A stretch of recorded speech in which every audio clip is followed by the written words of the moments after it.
All right, welcome back, brand builders. This is your host, Angelique Bolding from Photify, Director of Business Development and Brand. Today, we have a very special guest, Kate Berg, who comes to us with more than 25 years of experience in emerging technology, strategic marketing, and startups. She focuses on helping grow companies, go public, and secure venture capital funding, and has helped build the world's leading influencer marketing company. In the midst of that, she's built two social media and mobile based businesses before 2008. And with deep experience in content marketing, influencer communities, and venture funding, she continues to work with businesses and serves as a national speaker, educator, advisor, and investor. So, welcome, Kate. I appreciate you joining us today. To get started, tell us more about your background and what led you to all the exciting things that you've built over the years. Oh, thank you so much, Angel. I'm really happy to be on. My background is long, and so I'll try and be brief. I, have had a fantastic opportunity in many parts of my career where I was in things that were just being started or were in nascent phases, which allowed me to kind of throw myself in as an entrepreneur. I built my first business at 22, which was a simple delivery service business out in Sun Valley, Idaho with some friends. And then I spent about 15 years in corporate jobs, really learning the basics of PR, corporate communications. And that really helped me understand how business worked. And it also showed me ultimately that I was a more entrepreneurial type of person than a large company type of person. But I would never trade the experience I had at fantastic companies, Gartner, Jupiter, KPMG Consulting, and others that really helped me learn. I love it. I love it. So one of the questions, and you and I have in the past just discussed an array of different topics. I always love our one-on-one chats, but for this conversation, you talk a lot about consumer-driven marketing and even the topic of institutional knowledge. So with regards to your experience, and as you mentioned, learning more about not only the corporate world, but discovering, your passion for entrepreneurship, how does that come into play, and what are some of the trends that you've discovered within consumer-driven marketing and institutional knowledge? So, I think one of the things that has fed my knowledge is the understanding of consumer experience, if that's what you're referring to, Angel. Yes, exactly. Yeah, I think they in the business to business space, they call it a consumerization of, and fill in the blank, whatever space it is or industry niche. CX, which is an initials you may see frequently, is very similar to UX. It's user experience, it's customer experience. And that angle and that perspective feeds so many more businesses now than it used to. And I think that my sort of a strategic view over the communication space earlier in my career helped me see not only from the executive level on down to the employees, because I was doing employee communications as well as external public relations and strategic communications. So I was seeing things from a variety of different directions. And I think Gartner, being in the vanguard of IT research, understood how technology was driving change throughout every single industry in the world, and were guiding companies in that way back in the late 80s, early 90s. They're a pretty old company, and they've been on the forefront and helping companies figure things out. And I think the the customer experience is something that is extremely probably paramount now to and has to fall before everything else, because if your customer now, with the multiple channels and multiple methods that they have to figure out what they're looking for, doesn't find what they're looking for and isn't able to engage in a meaningful way, almost instantly, you're going to lose them. And so naturally, that has become a priority for all smart businesses. Oh, absolutely. And I think it kind of goes to my thoughts on meeting the people where they're at as well. When you mention all these different channels that customers and consumers can interact with a brand, I feel like if they focus only on one channel, you lose a customer if you don't have some sort of experience built in with that. The other Oh, thing that I really like that you mentioned was the idea of, working from your C-suite executives down to, the people that are working with customers on a daily basis. And I think that's extremely important because they know your customers best. So in that experience, how do you typically guide those conversations? Is it focus groups amongst the organization, or how did the employee experience expand to learn more about the customer through those outlets? yes, that's a great question. And I think it depending on the organization, certainly with Collective Bias, influencer marketing company that I was helping to build and run, Mm-hmm. it was an incredibly powerful engine that our founder and CEO, John Andrews, built called Social Fabric. And that was Mm-hmm. the group of bloggers. I'm sure you're familiar with the story. And this blogger group, which I believe is more than 10,000 or 15,000 people now, was at that time under that size, but was spread throughout the United States. We also had some in Canada and some folks in Mexico, and they were eyes and ears that were incredibly valuable for us to understand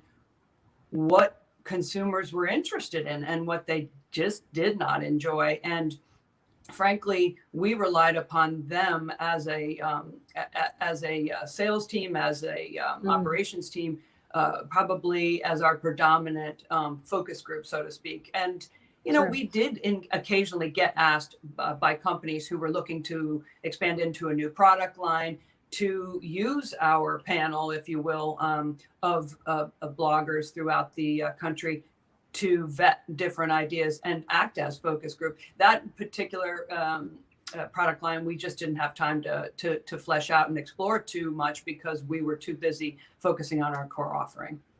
Oh, sure, absolutely, and understandable in that perspective too. Jumping a little bit more into building influencer communities and the communities that you've built. You built two different companies. What were some of the key takeaways that you learned that you brought into those companies, and how were they different?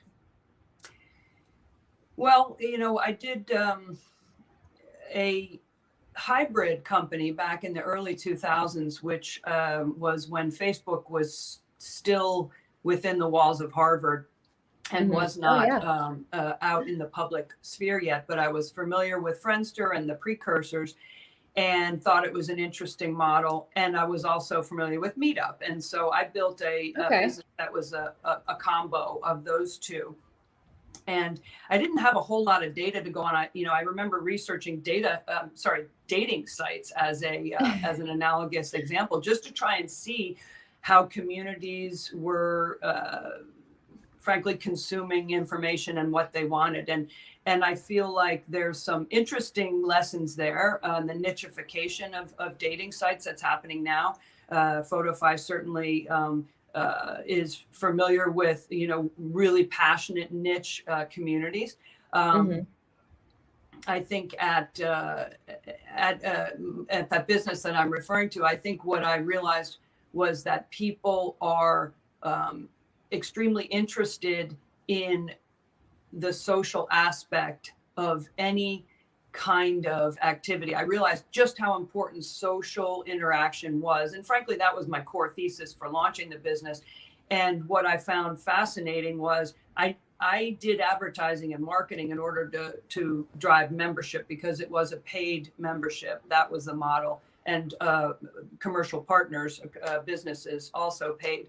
And what I found was my members were so enthusiastic about what they were deriving from the experience of this social site, which had 6 or 8 or more events every month in athletics and wine tasting, in mountain, different opportunities to be social and to learn new skills.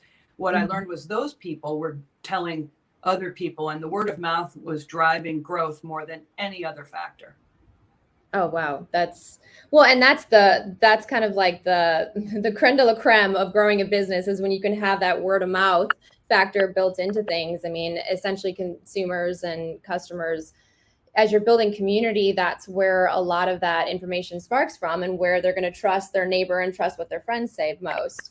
And I think, kind of making it, full circle with the customer experience, is you provided a platform that allowed for them to flourish in that space.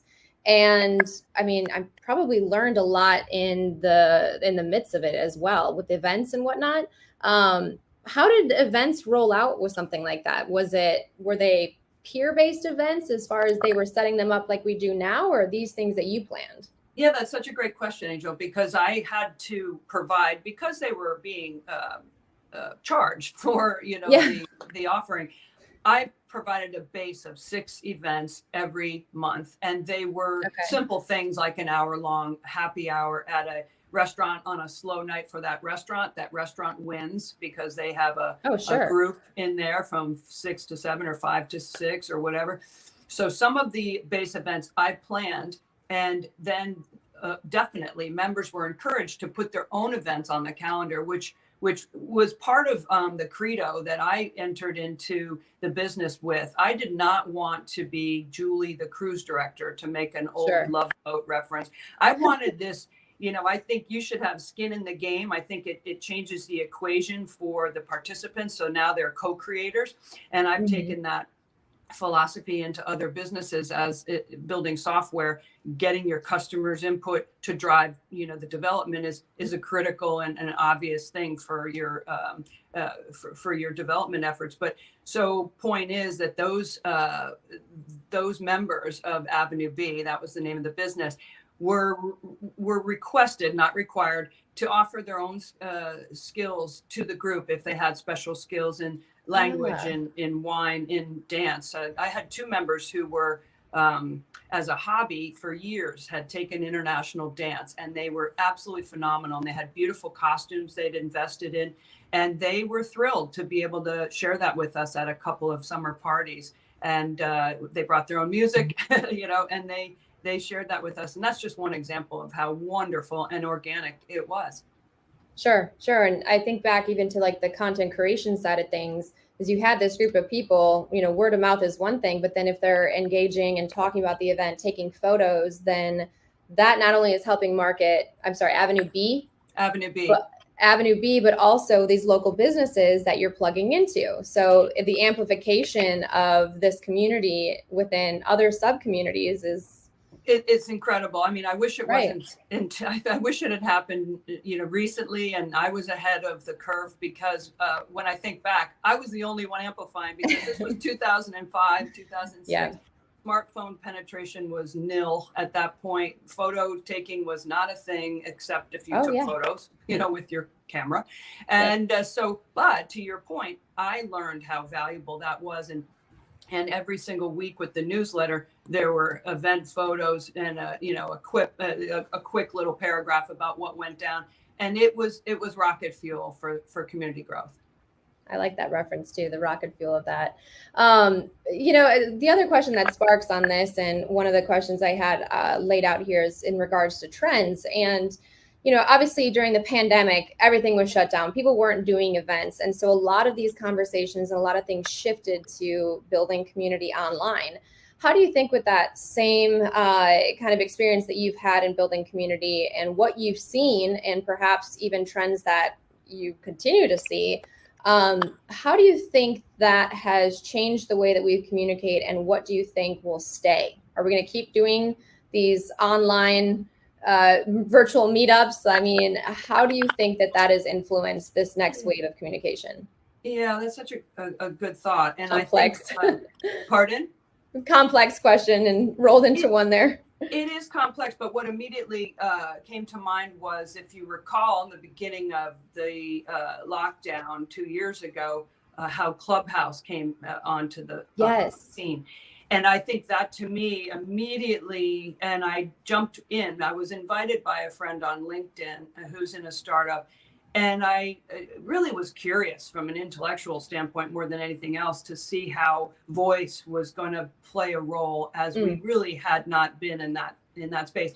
And what it told me was there was obviously it was filling it was filling a desperate need that people suddenly no longer had the opportunity to go grab coffee. And so there were, let's just say it was flooded with entrepreneurs, right? Because and those who checked it out would agree. And it really became an example, I'm not the only one by any means, of just how important that interconnected aspect of our lives is, and an unscripted kind of thing in some ways as well. A Zoom meeting, is a conference call. It's wonderful. It's great. I do think, to answer your question, it's going to stick around.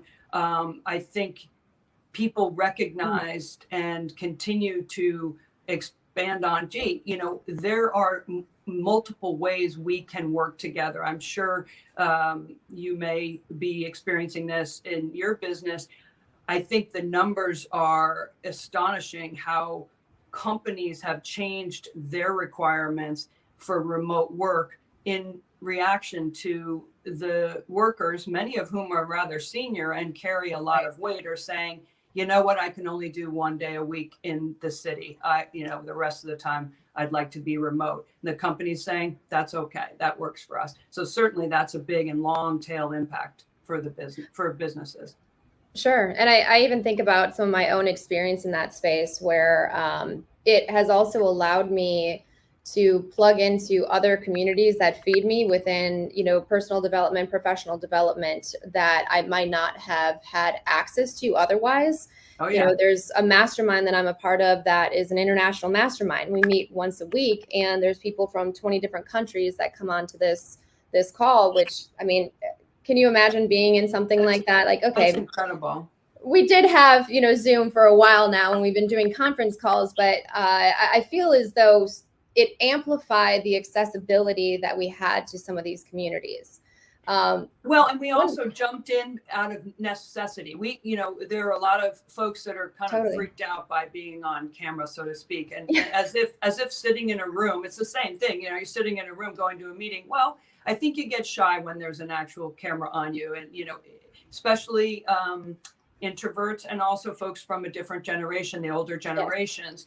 It's a leap, but everyone had to leap in. And now it's like, the water's pretty good in here, and to your point, what a wonderful and diverse opportunity I have. And, I have my cousin is a therapist, and, her business has expanded as it never could have prior to the pandemic, because she's doing remote, and she's able to, bring on new counselors, new therapists all over the country. Yes. And that is such a good point. Again, I drive it back to the customer experience and meeting people where they're at, whatever channel it may be, because now you have doctors that are so much more accessible to many people just by doing virtual calls. Now, understandably, you can't, sometimes you have to go in, but just being able to have a virtual consultation with your physician about something, or have that accessibility, I think is breaking down and providing people more of a flexible experience to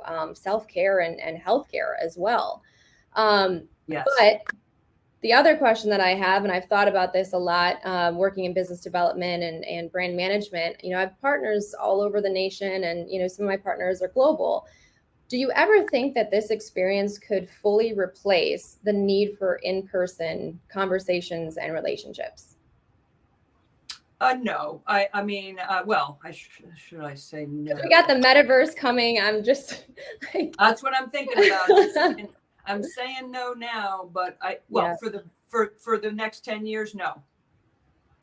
I think when Web 3.0 gets fully running and there are more tech-enabled environments, I think yes. But I think for the foreseeable, runway here, not only because of the technology, but obviously the cultural and human aspects are paramount. You've got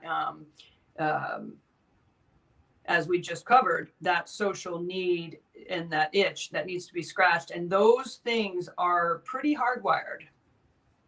Absolutely. Absolutely. I mean, I'm very grateful for the experience and, being able to go on a Zoom call and continue to run business. I felt very grateful for that, but I do tend to see myself itching to get out there and just like go have coffee with a client, go, chat with folks, but get on an airplane.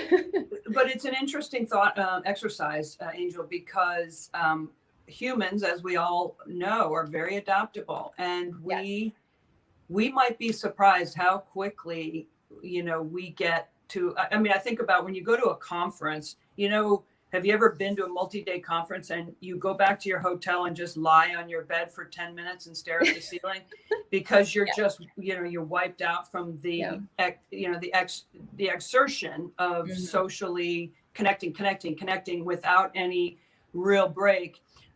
It's energizing. I'm an extrovert. I love it, but I also need to recharge. And I remembered in the beginning of lockdown, people talking about how wiped out they were after a day of Zoom calls. And I thought, wow, that's an interesting parallel. We've just kind of traded it. And then it's like the Zoom fatigue, as they've been calling it, it hits hard. It absolutely hits hard. But I think that's a good point. And, I think both are here to stay for a while. And I can only hope that, more accessibility to online meetings and, communication continues to improve, especially I think about the education sector, which that's a conversation for a whole nother podcast. But I think there's always going to be that need. And to your point with, the company that you created is also allowing people to, choose what do they want to do an event in person, or also having the ability for them to do it online, I think is great.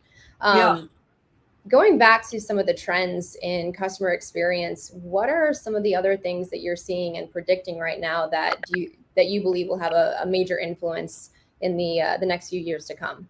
Sure. Well, this isn't strictly a prediction because it's in fairly full flower right now already. But in 2017, I, with a couple of other women co-founders, started a company called agingchoices.com, which is in the senior care space. And this has customer experience at the foundation of its thesis as a business. It's really about the consumer sharing their data about their preferences and their lifestyles when selecting a very important thing, which is how they want to live the later years of their life. They may not be at full liberty to choose everything if there are health issues, mental health and physical limitations. But in many cases, people are planning for independent living, for the long term, or perhaps have a spouse with memory issues, or are looking at in-home options. And the customer, what we found in doing over 10,000 consumer surveys was that people were willing to share far more data than was previously believed. And the reason is it's a bargain. I give you data in order to get a much more customized experience from you. Very interesting. And it reminds me of some of the conversations I have with friends where they're like, take my data. I love getting these ads that know exactly what I want. And I'm like, okay, I can see there's definitely a playoff with that, because you're right. I mean, you want that customized experience. And at this point, it's like some of these algorithms know us better than we know ourselves in some perspective. Maybe. But as a side point, I love hearing, the idea of talking more about aging and the idea of aging gracefully and having more emphasis on that, because we live in a fix-it society, and that's one thing we're not going to fix is the aging process. So bringing that customer experience in. And the industry really needed to, and still needs to, the senior living, specifically senior living industry, admitted to my co-founders who were experts in this particular industry, we don't know our customers. We don't understand the consumers that need our services, and how can we possibly, serve them well? And so a wizard, which is a deeply driven software, quiz, if you will, survey, which are very much more common now, was put into place on that. And it's amazing how many data points you could pull out of it. We made it so that it was no more than either 60 or 90 seconds, as I recall, to fill in. And all picture based, very, very simple. Painless, almost. I like it. Yes, I like it. So, we're coming up on some time here, and what are some maybe takeaways that you have for the audience? And of course, we want to know how we can get a hold of you as well. Sure. Well, I mean, I feel like one thing that you had put in your getting ready for this. Something I would ask my 23-year-old self, and I loved that because I had laughed, LOL, because I wouldn't have listened. I would have said a lot of things. I wouldn't have listened to me, but I would say that make sure if you're working in an environment where people aren't valuing your work, or you feel that they are not, just ask yourself, if what I'm getting is worth the cost of what I'm giving up.